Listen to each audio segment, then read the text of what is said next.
జై నారసింహ. ఈ నెల 20వ తేదీ సోమవారం నాడు అక్షయ తృతీయ, వైశాఖ శుద్ధ తదిని అక్షయ తృతీయ అంటారు. దీని గురించి భవిష్యత్ పురాణంలో ప్రస్తావన ఉంది. శ్రీకృష్ణుడే స్వయంగా ధర్మరాజు చెప్పినట్లుంది. అక్షయ తృతీయ యొక్క ప్రాముఖ్యత తెలుసుకుందాం. ముఖ్యంగా కృతయుగము ఈరోజే ప్రారంభమైందని మనకి విష్ణు పురాణం చెప్పబడి ఉంది. అట్లాగే అక్షయ తృతీయ నాడు చేసే పూజలు, దాన ధర్మాలు కూడా అత్యంతమైన పుణ్యఫలాన్ని ఇస్తాయని శివుడే స్వయంగా పార్వతీదేవికి చెప్పినట్లు మన శివపురాణంలో చెప్పబడి ఉంది. మరియు ప్రహ్లాదుని కోరిక మేరకు స్వామిట 2 అవతారాలతో ఇక్కడ ఉద్భవించారు.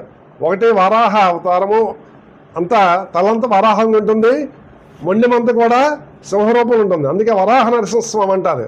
ఎక్కడా లేదు, ఒక సింహాచలం మాత్రం మనకి దర్శనం ఇస్తుంది. ఆ దర్శనం ఇస్తారు.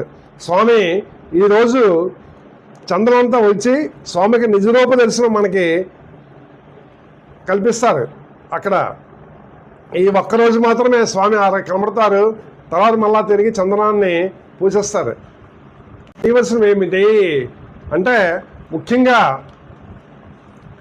పేలపిండిని, చక్కెరతో కలిపి పేలపిండిని స్వీకరించాలి. అట్లాగే ఉపవాసం ఉంటే ఉండొచ్చు. నవధాన్యాలు, అట్లాగే గోధుమలు మరియు గొడుగు, పాదరక్షలు కూడా పేదవారికి, అలాగే వికలాంగులకి మరియు పేద బ్రాహ్మణులకి దానం చేయండి. అత్యంతమైన పుణ్యఫలం వస్తుందట. పుణ్యము అక్షయంగా ఉంటుందట. అందుకే అక్షయ తృతీయ అన్నారు. అంతేగాని ఇక్కడ బంగారం మనం ఎక్కడ కూడా చెప్పలేదండి. బంగారం దానం చేయమని చెప్పారు మనకి భవిష్యత్ పురాణంలో. చేయకూడనివి ఈరోజు మద్యపానము, మాంసము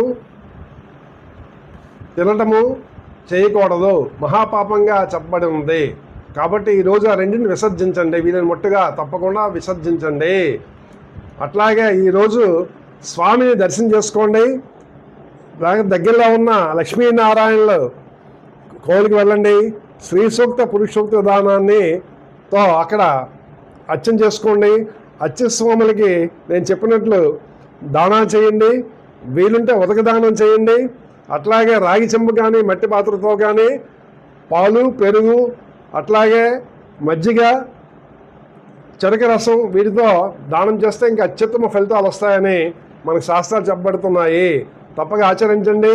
మీకు నా వీడియో నచ్చితే లైక్ చేయండి, షేర్ చేయండి, సబ్స్క్రైబ్ చేయండి అని కోరుకుంటూ మీ సెలవు తీసుకుంటున్నాను. నమస్కారం.